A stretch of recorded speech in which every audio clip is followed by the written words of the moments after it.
చాలామంది మహిళలు భోజనం చేసుకుంటూ ఉన్నారు. ఇన్స్టాగ్రామ్ వర్క్ వచ్చింది. చౌదరి గారు మాట్లాడారు. 2001లో చౌదరి గారు చైర్మన్ ఉన్నారు. చౌదరి గారు చైర్మన్ ఉన్నప్పుడు నేను మున్సిపల్ మినిస్టర్గా ఉన్నాను. మున్సిపల్ మినిస్టర్గా ఉన్నప్పుడు మున్సిపల్ హై స్కూల్ పోయినాను నంద్యాలలో. నేను నంద్యాలలో మున్సిపల్ హై స్కూల్ పోయినప్పుడు ఇట్లనే ఉర్దూ స్కూల్ పోయినా. ఇక్కడ మహిళలు ఆడపిల్లలతో కూర్చున్నారు. పేదవాళ్ళు కష్టజీవులు పిల్లలు ఎక్కడైనా పనిచేసే పెద్దవాళ్ళు మున్సిపల్ హై స్కూల్ అని పోతే మధ్యాహ్నము ఆడపిల్లలు ఉన్నారంట. అప్పటికే మేము మధ్యాహ్నం భోజనం గవర్నమెంట్ స్కూల్ ప్రవేశపెట్టాం. కానీ మున్సిపల్ హై స్కూల్ ప్రవేశపెట్టలే. మేము పోయిన తర్వాత పిల్లలంతా నిలబడినారు. హెడ్ మాస్టర్ అడిగారు, పిల్లలు ఎందుకు నిలబడారని. చేస్తారు వాళ్ళు భోజేలే నీళ్ళు రాకపోతున్నారు. ఎంతమంది పిల్లలు ఉన్నారు? దాదాపుగా 40-50 మంది ఉన్నారు. మొత్తం ముస్లిం పిల్లలే. నేను ఒక్కొక్కరికి అడిగా వాళ్ళ స్థితిగతుల గురించి.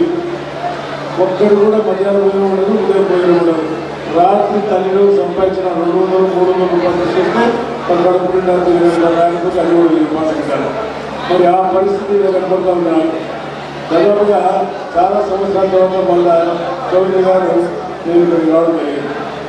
చౌదరి గారు మున్సిపల్ చైర్మన్గా ఉన్నప్పుడు ఆయన ఆదర్శ వ్యక్తి. ఆయన ఒక ఐడియా ఉంది, ఆయన దగ్గర ఒక విజన్ ఉంది. చంద్రబాబు నాయుడు గారు నాకు చెప్పారు ఇన్ఫర్మేషన్, చౌదరి గారు చైర్మన్గా బాగా పనిచేస్తూ ఉన్నాడు. జన్మభూమి ఒక కార్యక్రమం ఏర్పాటు చేశాడు. ఇది మనం అంతా స్టేట్ అయితే అప్లికేషన్ చేద్దాము, ఒక ఆదర్శవంతంగా తీసుకుంటాము, చౌదరి కార్యక్రమం బాగా చేస్తామని చెప్తే అప్పుడు రాష్ట్ర వ్యాప్తంగా కూడా జన్మభూమి కార్యక్రమం ఈయన ఆదర్శవంతంగా చేసుకోవడం జరిగింది. చౌదరి గారిని ఆదర్శవంతంగా చేసుకోవడం జరిగింది. అదేవిధంగా మున్సిపల్ హై స్కూల్లో కూడా మధ్యాహ్న భోజన పద్ధతి కూడా ఆ రోజు ఏర్పాటు చేయడం జరిగింది. ఎందుకంటే ముస్లిం పిల్లలు మన జీవనం మనకు తెలుసు. మరి అందరూ వచ్చినాం. నేను వచ్చినప్పుడు ఫ్లెక్సీ చూశాను. ముస్లింలో 10 సీట్లు ఎమ్మెల్యే సీట్లు, 2 ఎంపీ సీట్లు నిలబడి తాత ఎవరికైనా నిలబడగలుగుతాడా? ఇంకా మాట్లాడితే అవుతుందా? నేను 9 సార్లు నిలబడితే ఇది 9వ సార్లు నిలబడతా ఉండాలి. నా బాధ తెలుసు. చారమాష శాసనసభ్యులు నిలబడ్డాడు, సార్ నిలబడ్డాడు 3 సార్లు 4 సార్లు.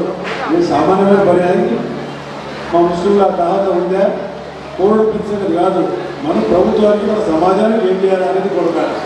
ఎవరు ప్రతి ఒక్కరు కూడా ఫిక్స్ నిలబడతారంటే 10 సీట్లు కావాలంటే 10 సీట్లలో చంద్రబాబు గెలిచి రావాలి కదా, మనం పని చేయాలి కదా.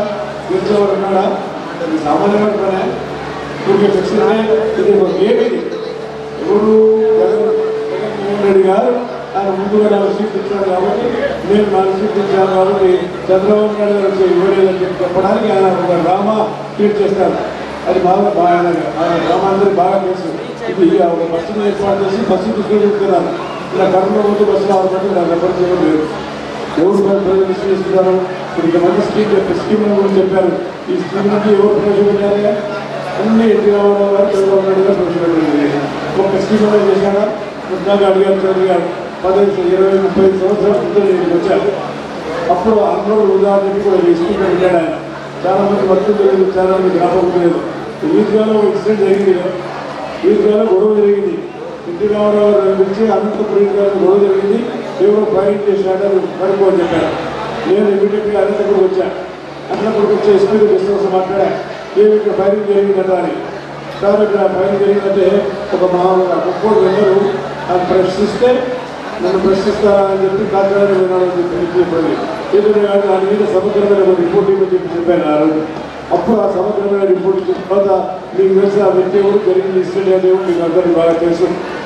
అదేవిధంగా ఇలా చెప్పారు. గోకోడు స్థలాలు చాలా ఉన్నాయి ఇక్కడ. గోకోడు స్థలాలు మసీదు కట్టుకొని ఇవ్వడం జరిగింది. మీరు మసీదు చంద్రబాబు వెళ్ళండి, దాదాపు 3 రూపాయలు ఇస్తాం. షాజీఖానా కావాలంటే కూర్చుని డాక్టర్ 2 కోట్ల రూపాయలు ఇచ్చాం. షాజీఖానా డాక్టర్ వాస్తవం కాదు, అడగండి. మీరు ఏర్పాటు చేయండి. ఎవరికి ఇవ్వాలి కదా, ఇస్తే ఇవన్నీ వస్తాయి. నిజాలు ఒక మసీదు 50 లక్షలు 3 కోట్ల రూపాయలు ఇచ్చాం. షాజీఖానా రాష్ట్ర వ్యాప్తంగా ఏర్పాటు చేశాం. షాజీఖానా ప్రదేశం బాధ మనకు ఉండేదా? గవర్నమెంట్ స్థలాలు ఇచ్చాం. ఇంకా సోదరులు చెప్పారు, రెసిడెన్షియల్ స్కూల్స్ తీసుకొచ్చి పెట్టాం. ఆడుకున్న పంపులని ఎవరు మొదలుపెట్టారు? ఎన్టీ రామారావు గారు మొదలుపెట్టారు. 1925లో మొట్టమొదటిసారిగా కర్నూలులో, నిజామాబాద్లో గుంటూరు ఏర్పాటు చేశాం. 3 రీసెంట్ ఉండాలని చెప్పి దాన్ని ఆదర్శవంతంగా తీసుకొని 20 స్థాయికి వచ్చినాయి. లేకపోతే ఆ రోజు ఎక్కడున్నాయి? ఆ రోజు డిస్కస్ చేసుకుంటే ఆ గురుకుల పాఠశాల బీసీలు ఏర్పాటు చేస్తున్నామంటే క్యాబినెట్లో డిస్కస్ వచ్చిన తర్వాత అడిగా సార్ మా ముస్లింలు కూడా ఇస్తే బాగుంటుంది ఇస్తే అది ఒప్పుకోవడం జరిగింది. అండ్ మనం ఈరోజు తెలుగుదేశం పార్టీ కమిట్మెంట్గా మనం పనిచేస్తూ ఉంది. ఈరోజు చౌదరి గారు వస్తే ఈ ప్రాంతం ప్రశాంతంగా ఉంటుంది, లేకపోతే ప్రాంతం ప్రశాంతం ఉండదు. మనం తెలుసు ఒక్కో స్థలాలు ఉన్నాయి, దాన్ని కాపాడుకోవాల్సిన అవసరం ఉంది. దాన్ని శాంతికరణ ఏర్పాటు చేయండి. మీరు ఉద్యోగులు దాని ప్రభుత్వం వచ్చిన తర్వాత చంద్రబాబు నాయుడు గారు వచ్చిన తర్వాత నిలబోని అడగండి ఇస్తాం. మసీదు కావాలన్నాడు రజా గారు, మన దగ్గర తక్కువ తెలియకపోతే ప్రభుత్వం మనకు ఆదర్శంగా ఇవ్వాలి. ప్రభుత్వం ఇస్తేనే దగ్గర వచ్చేది. మనం ఎంతమంది డబ్బాలు పెట్టుకొని చాలా చేసుకుంటాం. జిల్లాలో మనం అనుకుంటున్నాం మసీదు శుక్రవారం ఆ పరిస్థితుల్లో ప్రభుత్వం మీకు పనిచేస్తుంది. ప్రభుత్వం వచ్చిన తర్వాత తెలుగుదేశం పార్టీ కార్యక్రమాలు చేపడుతుంది. కాబట్టి తెలుగుదేశం పార్టీ ఒక కమిట్మెంట్గా పనిచేసింది. చౌదరి గారు ఎప్పుడు పనిచేశారని చెప్పాల్సిన ఆయన ఆదర్శం తీసుకున్నాము. చంద్రబాబు నాయుడు గారు ఆదర్శం ప్రతి శుక్రవారం చంద్రబాబు నాయుడు గారు సమావేశం ఏర్పాటు చేస్తున్నారు. హైదరాబాద్ హైటెక్ సిటీ ఏర్పాటు చేయాలా, ఎవరెవరు డెవలప్మెంట్ చేయాలా, హైటెక్ సిటీ నామలు 100 చేయడం జరిగింది. కానీ ఈరోజు కాస్త ఏమైంది, నగరంలో ఉన్న ఒక ఇన్సిడెంట్ చూశాను. దాన్ని దయచేసి వినాలా. మనం అందరూ వస్తే బక్రీద్ వస్తే ఈద్గాలో మసీదులో పోతాం. అది హిందువులు వస్తే దేవాలయాలు పోతారు, ఈ ముస్లిం క్రిస్టియన్ లేదా చర్చి పోతారు. కానీ జగనన్న గారు ఏం చేశారు, దేవాలయాన్ని ఇంటికాడ తీసుకొచ్చారు. అంత పెద్ద ముస్లిం ఆయనే దేవాలయం కట్టించి ఆయనే దేవుడు ప్రార్థన చేశారు ఇంటికాడ. కానీ సంస్కారం ఉపయోగించవచ్చు. ఎవరైనా ఇంటికాడ దేవాలయం పోకుండా ఇంటికాడే దేవుడు కట్టుకుంటాడా? శాస్త్రమైనది. పిచ్చోడు కాకపోతే ఏమన్నారు, పిచ్చోడు చేతులు రాయించింది అయిపోయింది ప్రభుత్వం. ఆవిడ ప్రభుత్వం మారాలా, చంద్రబాబు నాయుడు గారు నాయకత్వం రావాలని వల్ల కోరుకుంటూ కార్యక్రమం అయిపోయింది. చాలా విషయాలు చాలా చెప్పారు, దాన్ని మళ్ళీ రిపీట్ చేయదలిచిపోయింది. కాబట్టి ఈరోజు ఈ కార్యక్రమంలో మాకు జాయినింగ్స్ ఉన్నాయి. కాబట్టి వాళ్ళందరికీ రమ్మని వచ్చి మీరు వారిని సన్మానం చేస్తారు, తెలుగుదేశం పార్టీ కండలు వేస్తారు, దాన్ని స్వీకరించుకోవాల్సింది కోరుతాము. జై హింద్, జై తెలుగుదేశం.